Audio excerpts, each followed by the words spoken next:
Hello there. Hope you're doing well. My name is Greg, and I hope to do some truth seeking with you today. I'm going to share a document that I put together. Hopefully, you can see my screen here. But essentially, what I want to do is take a tangible scientific approach to what we know as the spiritual realm or the religious realm, right? And try to put these things together so that even an atheist or agnostic can follow this stuff.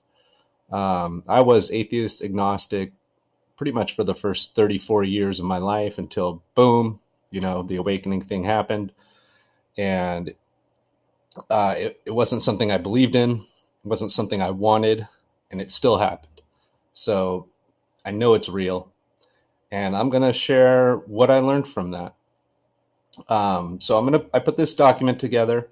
Essentially, I'm just gonna go through it, just read it straight verbatim, and then go back over it with you and try and explain more details.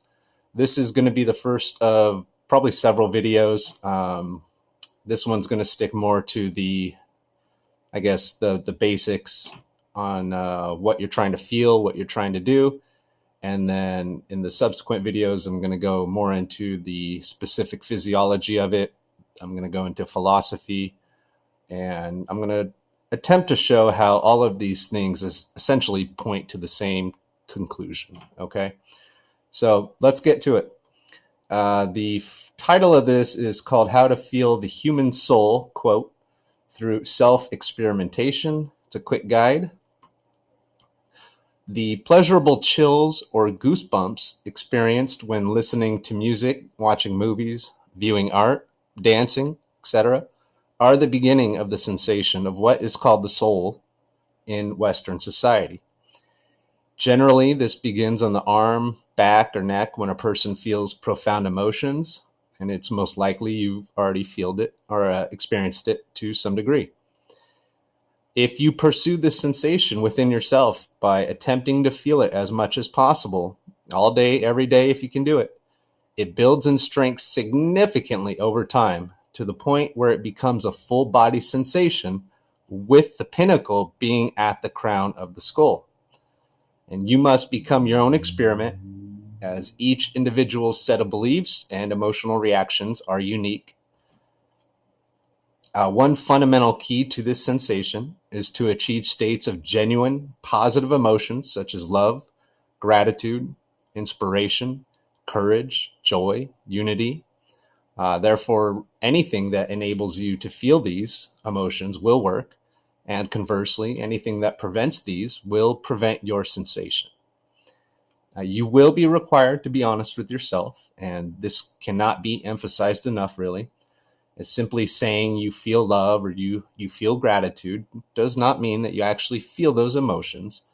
And this is why stimuli is extremely helpful, such as movies, music, etc., to provoke those emotions in a genuine and a real sense. Be patient and be understanding of yourself if you think you are struggling. You want to trust your feelings and your intuitions, and this is a progression, and it will take some time to strengthen as your brain reforms its pathways via neuroplasticity, and it can take weeks to many months depending on the commitment. Love yourself unconditionally for the greatest success. Your sensation will inevitably grow in strength with persistence, and you will begin to feel it more easily to a broader range of stimuli. So you will eventually realize that it's not the stimuli at all, but only your emotional state and control of your mind/thoughts that matter. And it is the same sensation that monks attempt to achieve during meditation and chanting. The chants or the mantras are to create vibrations in the chest, which can stimulate the sensation, as well as to keep one's focus single-pointed. And we'll get into that later. It is the same sensation that spirit runners, quote unquote, or indigenous long-distance runners attempt to achieve, and it's also called runner's high in the West. And the current scientific term for the sensation is Frisson, and it remains relatively unexplained in the public sector, being reduced simply to a release of endorphins. Other names include chakra energy, kundalini energy, prana, mana, ki, chi, and Holy Spirit, among others. Google the CIA Gateway Process for a consciousness study of the U.S. government. And you can see I provided a link, but I'm going to go over that document in great detail in another video. And this is meant to be a single one-page or simple one-page document. This is extremely oversimplified, but hopefully an effective introduction for anyone who needs it. And I do intend this with love, so remember to always know in your heart there is no wrong way, no matter what. There's only learning and growth. Okay. So let's go back up here. The chills and the goosebumps. Most of us do get this. Not everyone does. But essentially that is probably because those individuals aren't very developed emotionally. They're not allowing themselves to feel their emotions. And that's going to be caused due to usually an extravagant ego. But most of us do feel this, and you probably do know what I'm talking about if you clicked on this video. And I remember even as an agnostic or an atheist, I felt it all the time. So it's not something that is exclusive to spiritual people or exclusive to religious people. It doesn't matter. It's just simply about the emotions. Now, I do put I use the word soul, but I put it in quotes because I just use that because I think it's the most commonly used word for a layman who's not spiritual or who's not religious. We just kind of think, oh yeah, if there's something in the body, it could be the soul. But most people who are involved with science or philosophical logic or anything like that, you're going to be a material reductionist, right? You believe that matter is all there is. What we can see is all there is, and that's as simple as it gets. Consciousness resides in the brain, and it's a physical thing, and we really don't understand it quite yet, but we know for sure that it only exists in the brain, and that's really what it is. But that is clearly not the case in what I've learned. So this sensation, it will build in strength. 100%, it will build in strength. And this is probably where most of us get the disconnect. I know I sure did before I realized that's exactly what, tribal people and other cultures are talking about when they're talking about connection with spirit. They're talking about connection with what we call Frisson. And it's no coincidence that it directly relates to the positive emotions that you feel. It gets those vibrations going within us. And it directly correlates to the positive emotions that we feel. So there's no way that that's a coincidence. And let's see, there's two different ways to really feel it.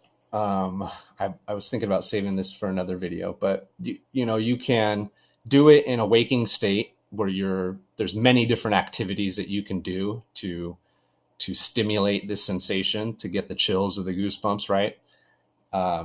In the waking state, it just really depends on how you perceive stuff. And I'll get more into that later because it really depends on both your conscious and your subconscious beliefs, and those dictate your emotional reactions, right?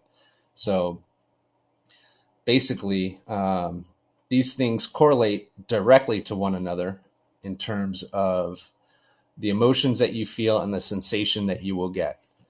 Now, if you're not honest with yourself, or you still have a tough person mentality, or you're I don't want to say self-centered, but that is part of it. You're probably not going to get this sensation a lot. You have to be able to open up yourself a little bit, make yourself vulnerable in a way, or if you want to perceive it as vulnerability, then by all means. I know I did, But once you let down that guard and you really allow yourself to feel the full range of emotions, of love, of gratitude, then you will start to feel it much, much more. And the more that you apply, positive beliefs to different things around you, the more that it's going to invoke those positive emotions. So that's how adjusting the belief system that you have towards everything around you will also directly impact how often you feel frisson, how often you get these chills or these goosebumps. And you can do that. You can reprogram your both your conscious beliefs. Obviously, you can change those, but you can also reprogram your subconscious beliefs. And the more you work on this, the more you do it, the more that you're going to feel frisson, and you can eventually just feel it almost to anything. You look at the sunlight and just boom, all of a sudden your whole body just lights up. And it's all about perception, because that will determine your emotional reaction. When you're first beginning, or even now, I've been doing this for over a year, trying to pursue this sensation as much as possible. I still use stimuli all the time, music, frisson, that's a very common term, but music is something that I love to invoke it within myself. But now I've noticed that I can get it to almost anything. And it just really depends on how I'm looking at it, how I'm viewing it. This line, be patient and be understanding of yourself if you think you're struggling. That's a big one, because it can be very, very difficult to see everything in a positive light, especially in the times that we're in right now, where the world is just seemingly falling apart right before our very eyes. So if you are trying to pursue this, but you're constantly, feeling like you're hitting a brick wall, so to speak, or you feel like you're just still surrounded by a bunch of negativity, be patient, be understanding of yourself. Again, trust those feelings of where you need to go, what you could do better to pursue this path, if that's what you so choose. Trust your intuitions, because they are going to be guiding you along this path, if that's what you choose to do. So, there is absolutely a physical aspect to it. We have our bodies. We are mind, body, and spirit. And if you got to give your brain time to reform, essentially reform new pathways is what it's doing.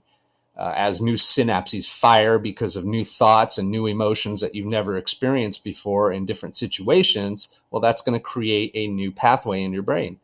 And the more that you try to replicate that, the stronger that pathway is going to get. And also the pathways that you had before that were formed,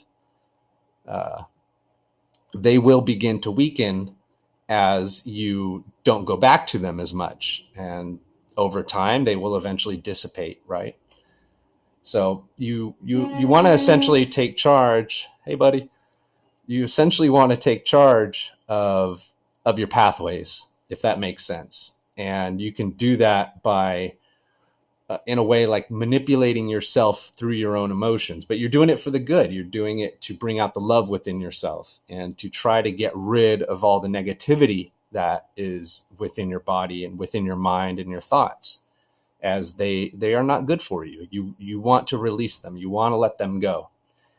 And depending on where you're at right now, I should write that in there. Depending on where you're at right now, and also depending on your level of commitment, this could take weeks, it could take months, it could take years, right? And there probably isn't a cap on this thing. You just keep building it, keep building it, keep building it. And I sense that the eventual goal is to achieve an enlightenment, right? And I'm going to go into detachment and all that stuff a little bit later. But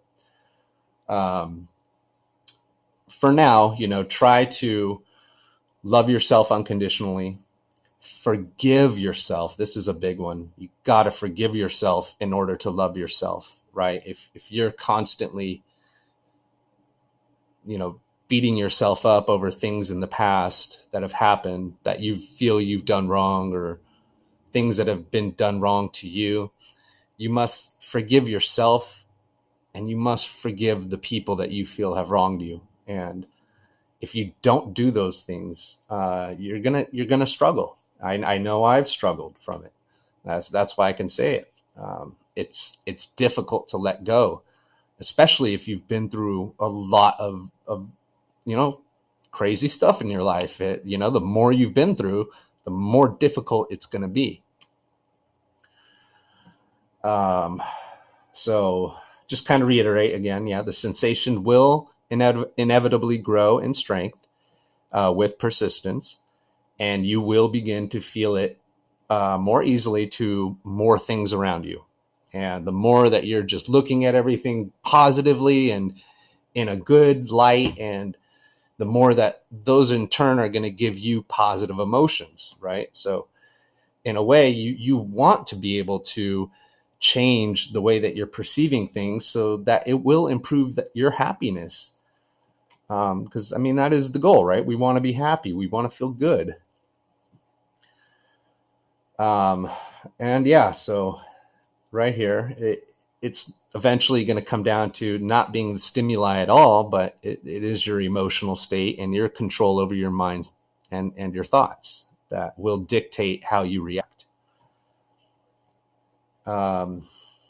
So it is the same sensation that monks attempt to achieve during meditation and chanting. A lot could be said about this because there's lots of different types of meditation. I am referring to what is known as transcendental meditation. And when you're doing transcendental meditation, building up your Frisson is the key. That is essentially what you're trying to do. And I'm going to go more into the physiology. Ishtak Bentov, Stalking the Wild Pendulum, has an absolute great book. That is an absolute great book discussing the science, the physics, and the physiology behind what I'm kind of talking about right here. But again, I just to reemphasize, when you're meditating, if you are trying to meditate at this point, building up your Frisson is what you're trying to do.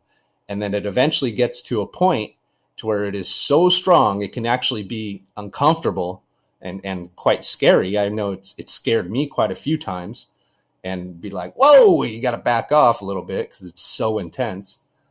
But nonetheless, that is what you're trying to build up. And if you're able to sustain it and reach what is called the rapture, or what I call the pinnacle, it's just basically the peak point, right? It's the most intense point. If you can get through that, you're going to enter into a different state of consciousness. And these are called the jhanas. That's spelled Jhana, jhanas. And there's many different levels of these. The first level involves getting over the buildup of these chills, of the Frisson. A lot of people describe it as vibrations of, they feel the energy, right? Chakra energy is a very common term, kundalini as well, in spiritual circles, right? But Frisson is what it is, and that's how I've always known it. I was more of a scientific type of thinker, and that's where my education was. So, but it's all the same, essentially. They're all just talking about the same thing through different cultural lenses. And then once you're able to enter into a different state of consciousness, the first one is going to be a state of bliss. You're going to feel absolutely amazing. And then eventually in subsequent jhanas, the Frisson is going to die off, but you're going to go into different levels of jhanas, which I'm not going to go into now, but just know that they're there. These different states of consciousness are real. Different cultures know about them. They've talked about them. And it seems like the West is just starting to catch up now that our science is starting to catch up. So I believe that very soon we're going to have more and more people understanding this, and hopefully, it will catch on. That is the goal, to help people, because this is absolutely critical to our mental health and well-being, and as well as our physical health and well-being, because those two are interconnected. When you feel good about yourself, you want to take care of yourself. You want to make good choices. When you feel bad about yourself, you don't care about taking care of yourself. You don't care about not, making good choices. You'll go out and drink. You'll go out and smoke. You'll go out and do the things that are harmful to you. And we do them because they make us feel good. But if we're able to find a different source of inner happiness, which this Frisson is key for developing that, if we're able to find that, then those other material things start to fall away. And it's quite a beautiful thing. And it's probably why that it's not being promoted by obviously big pharma and government and stuff like that, because they don't want you getting away from the bad habits, because that means less consumption, that means less profit, and it's for them it's all about money and power and profit, unfortunately. But hopefully this will help some people. Again, so some other names include chakra, kundalini, prana, mana, ki, chi, Holy Spirit. It just really depends on the cultural lens that you're talking about. I know some people won't like that I added Holy Spirit, and that's okay. You can say that doesn't count, but I believe it does. I believe that is what people are feeling. Again, when I had my awakening, I really don't like that word. It sounds pretentious, but it's the only word I can think of. When I had mine, I was an atheist, or I was an agnostic at the time, but I was atheist most of my life. And still, I didn't believe in God at that point. I was just kind of unsure.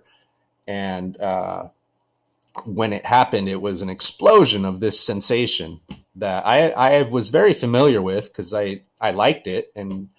But this occurred, and it was just an explosion of it throughout my body. I felt it go up to the top of my head. So I'm assuming my crown chakra opened, and it's been open ever since that happened, little over a year ago. And I'll get into more about my personal experience in a different video. But for the most part, that this is the sensation that they're talking about. That the chakra energy is Frisson. Kundalini energy is Frisson. This is what we're talking about. You can build it up very intensely. And you can do this in a waking state as well. And the more that you listen to music or do running or whatever it is that gets it going within you, the more that you do it and strengthen it, the more you're going to just feel it all the time. And it feels absolutely wonderful. All right. So I think that is pretty much all I'm going to cover for today. I want to see how this video works out. It's my first video, so please forgive the production value. I know it's going to be pretty low, and I'm not going to edit because I don't really know how. So at this point, I will just say, much love to everyone. I hope this helps. If you have any interesting comments, please leave them below. Nothing but good energy, I hope. And until next time, I love you all. Take care.